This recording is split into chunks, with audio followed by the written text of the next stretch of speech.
नमस्कार और the deep dive में आपका स्वागत है। आज हमारे पास एक बहुत ही दिलचस्प कहानी है जो कह सकते हैं कि गुजरात के भुज से शुरू होकर दुनिया भर के किचन तक पहुंचती है। बिल्कुल। हमारे सामने है कैरसल लिमिटेड की लेटेस्ट इन्वेस्टर प्रेजेंटेशन और हमारा मिशन है ये पता लगाना कि कैसे एक made in India company German engineer tagline के साथ हाँ, दुनिया के सबसे बड़े ब्रांड्स जैसे आइकिया के किचन में अपनी जगह बना रही है। बिल्कुल। और देखिए, ये सिर्फ एक कंपनी की कहानी नहीं है, ये एक बड़ी महत्वाकांक्षा की कहानी है।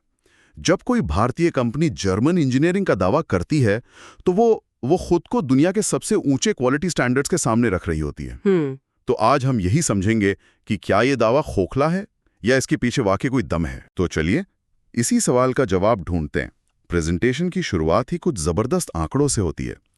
कैरसल सिर्फ सिंक बनाने वाली कंपनी नहीं है, ये एशिया की सबसे बड़ी और दुनिया की चौथी सबसे बड़ी क्वार्ट्ज किचन सिंक निर्माता है। जी, ये अपने आप में एक बहुत बड़ी बात है। हाँ, और इन आंकड़ों के पीछे कंपनी के चेयरमैन चिराग पारेख का एक साफ विजन है। प्रेजेंटेशन में वो मूल्यों, क्वालिटी और भरोसे की बात करते हैं, लेकिन हर कंपनी के चेयरमैन यही कहते हैं। सही बात है। असली कहानी इन शब्दों के पीछे छिपी है। कैरसल की असली ताकत है मतलब चुनौतियों को मौकों में बदलना। ये सुनने में तो अच्छा लगता है, पर क्या इसका कोई ठोस उदाहरण है?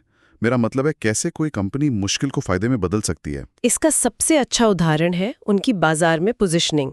देखिए, एक तरफ है महंगे यूरोपियन ब्रांड्स जिनकी क्वालिटी बेहतरीन है पर दाम बहुत ज्यादा। दूसरी तरफ है चीन और दूसरे एशियाई सप्लायर्स जो बहुत सस्ता माल बनाते हैं पर क्वालिटी का कोई भरोसा नहीं। अच्छा। कैरसल ने इन दोनों के बीच की खाली जगह को पकड़ा। वो जर्मन टेक्नोलॉजी से प्रीमियम क्वालिटी देते हैं, लेकिन भारत में मैन्युफैक्चरिंग की वजह से उनकी लागत कम रहती है। तो ग्राहक को मिलती है यूरोपीय क्वालिटी किफायती दाम पर। बिल्कुल, ये है मुश्किल को अवसर में बदलना। अच्छा, तो ये है इनका सीक्रेट सॉस और ये रणनीति आंकड़ों में भी साफ दिखती है। जरा सोचिए, ये कंपनी हर साल 10 लाख क्वार्ट सिंक बना सकती है और उनका 80% से ज्यादा माल एक्सपोर्ट होता है। मुझे एक आंकड़ा देखकर हैरानी हुई। FY21 से FY25 के बीच 27% की CAGR ग्रोथ। चलिए इस 27% CAGR को थोड़ा आसान भाषा में समझते हैं। हाँ, बताइए। इसका मतलब है कि कंपनी हर 3 साल से भी कम समय में अपना साइज दुगना कर रही है। ओह, ये सिर्फ ग्रोथ नहीं है, ये तूफानी रफ्तार से ग्रोथ है और इस रफ्तार के पीछे का ईंधन है टेक्नोलॉजी और इनोवेशन। एक मिनट, आपने इनोवेशन की बात की।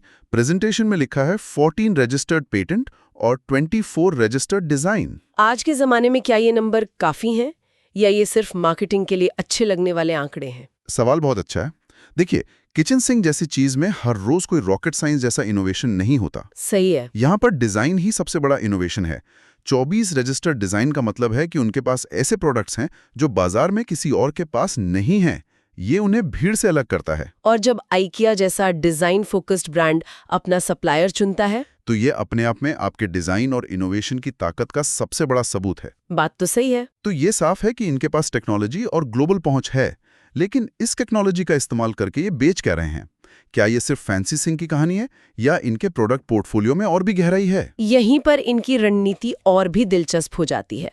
वो सिर्फ एक प्रोडक्ट के हीरो नहीं बनना चाहते। अच्छा। किचन में क्वार्ट्ज सिंक उनके रेवेन्यू का लगभग 47.5% है, जो कि बड़ा हिस्सा है। लेकिन साथ ही वो stainless steel sink, built in appliances जैसे हॉब्स और चिमनी और नल, बिल्कुल नल यानी फॉसेट्स भी बेच रहे हैं, जो उनके रेवेन्यू का लगभग 28.4% है। और अब तो वो बाथरूम सेगमेंट में भी उतर गए हैं स्टर्न हागन ब्रांड के साथ। जी, इसके पीछे की सोच को समझिए। वो एक integrated kitchen bath solution provider बनना चाहते हैं। मतलब एक ही जगह पर सब कुछ। हाँ, जब कोई अपना घर बना रहा हो तो उसे किचन के सिंक से लेकर चिमनी तक और बाथरूम के फॉसेट से लेकर शावर तक सब कुछ एक ही भरोसेमंद ब्रांड से मिल जाए। ये तो बहुत ही स्मार्ट क्रॉस सेलिंग रणनीति है। बिल्कुल, और ये कोई छोटे बाजार नहीं है।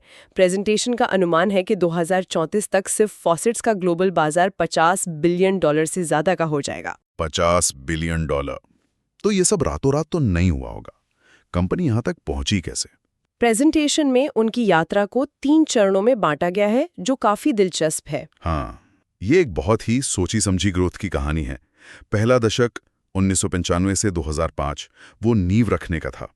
तब वो सिर्फ अपनी क्षमता बनाने और एक्सपोर्ट मार्केट को समझने पर ध्यान दे रहे थे।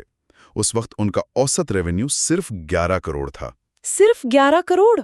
और आज वो 800 करोड़ पार करने की बात कर रहे हैं। क्या कमाल की छलांग है। फिर आया दूसरा चरण 2006 से 2016, जो ग्लोबल विस्तार का था। जर्मनी में सब्सिडियरी, यूके में अधिग्रहण, ये तो बड़े कदम थे। और इन कदमों का असर सीधे उनके रेवेन्यू पर दिखा, जो बढ़कर 59 करोड़ हो गया। उन्होंने पहले घर बनाया, फिर दुनिया में कदम रखा। और फिर आया तीसरा और सबसे अहम चरण 2016 के बाद का, जहां असली धमाका हुआ। 2021 में आइकिया को सप्लाई शुरू करना। ये तो मैन्युफैक्चरिंग की दुनिया का ऑस्कर जीतने जैसा है। उनके क्वालिटी स्टैंडर्ड्स तो बहुत ही सख्त माने जाते हैं। बिल्कुल। ये डील उन्होंने हासिल कैसे की? ये सालों की मेहनत का नतीजा था। उनकी जर्मन टेक्नोलॉजी, लगातार अच्छी क्वालिटी देने का ट्रैक रिकॉर्ड और बड़े पैमाने पर उत्पादन करने की क्षमता। अच्छा। इन सब चीजों ने आइकिया को कन्विंस किया। और अब 2025 में करन यूएसए के साथ हर साल 1.5 लाख सिंक सप्लाई करने का कॉन्ट्रैक्ट। ये दिखाता है कि अब वो दुनिया के बड़े प्लेयर्स की लीग में शामिल हो चुके हैं। इस चरण में उनका औसत रेवेन्यू 397 करोड़ तक पहुंच गया। ये ग्रोथ की कहानी तो शानदार है, लेकिन जब मैं उनके हाल के फाइनेंशियल ग्राफ्स को देख रहा था तो एक चीज ने मेरा ध्यान खींचा। हाल के सालों में कंपनी का ग्रॉस मार्जिन और प्रॉफिट आफ्टर टैक्स यानी पीएटी मार्जिन दोनों में थोड़ी कमी आई है। सब कुछ इतना अच्छा है तो मुनाफा कम क्यों हो रहा है? क्या हमें इसे लेकर चिंतित होना चाहिए? ये एक बहुत ही जरूरी सवाल है और प्रेजेंटेशन इसका जवाब भी देता है। पहली नजर में मार्जिन में गिरावट एक खतरे की घंटी लगती है। हाँ, लेकिन यहाँ हमें थोड़ा गहराई में जाना होगा। कैरोसेल इसे एक निवेश का चरण या इन्वेस्टमेंट फेज कह रही है। निवेश का चरण, इसका आसान भाषा में क्या मतलब हुआ? इसका मतलब है कि कंपनी आज पैसा कमाकर जेब में रखने की बजाय उस पैसे को वापस बिजनेस में लगा रही है, ताकि भविष्य में और ज्यादा कमा सके। बिल्कुल। चलिए इसे समझते हैं। ग्रॉस मार्जिन का मतलब है कि हर प्रोडक्ट को बनाने की लागत निकालने के बाद कंपनी के पास कितना पैसा बचता है। ठीक है। और पीएटी मार्जिन का मतलब है सारे खर्चे, ब्याज और टैक्स देने के बाद हाथ में आया असली मुनाफा। ओके। अब जब कोई कंपनी नई फैक्ट्री लगाती है, नए देशों में अपना डिस्ट्रीब्यूशन नेटवर्क सेट करती है, तो शुरुआत में उसका खर्चा बढ़ जाता है। मशीनें, जमीन, नए कर्मचारी, इन सब पर भारी निवेश होता है। इस वजह से अस्थायी तौर पर मार्जिन कम हो जाता है। और कैरोसेल अभी ठीक यही कर रही है? जी, वो अपनी क्षमता बढ़ा रही है। तो ये एक तरह से पहले खर्च करो बाद में कमाओ वाली रणनीति है? बिल्कुल सही। कंपनी को उम्मीद है कि जब ये नई फैक्ट्रियां पूरी क्षमता से चलने लगेंगी तो ऑपरेटिंग लेवरेज का फायदा मिलेगा। Operating leverage? हाँ, मतलब एक बार बड़ा खर्चा हो गया तो हर नए प्रोडक्ट को बनाने की लागत कम होती जाएगी और मार्जिन अपने आप सुधर जाएगा। ये भविष्य के विकास के लिए एक सोचा समझा कदम है, न कि प्रदर्शन में कोई कमी। समझ गया। तो भविष्य की बात करते हैं। प्रेजेंटेशन में एक बहुत बड़ा लक्ष्य रखा गया है, 2028 द नेक्स्ट फ्रंटियर। वो FY25 के 816 करोड़ के रेवेन्यू को 2028 तक 1500 करोड़ से ज्यादा करना चाहते हैं। ये तो लगभग दोगुना करने का टारगेट है सिर्फ 3 साल में। और सिर्फ रेवेन्यू ही नहीं, वो EBITDA मार्जिन को भी 18% से बढ़ाकर 20% से ज्यादा करना चाहते हैं। अच्छा। EBITDA को आप कंपनी के ऑपरेशनल हेल्थ का इंडिकेटर मान सकती हैं। मतलब कंपनी अपने मुख्य बिजनेस से कितना पैसा बना रही है बिना ब्याज और टैक्स के झंझट के। ठीक है। इस मार्जिन को 2% बढ़ाने का मतलब है कि कंपनी हर 100 रुपए की बिक्री पर 2 रुपए अतिरिक्त कमाएगी, जो उनके स्केल पर करोड़ों का फर्क ला सकता है। लक्ष्य तो बहुत बड़ा है, लेकिन सवाल यह है कि वो इसे हासिल कैसे करेंगे?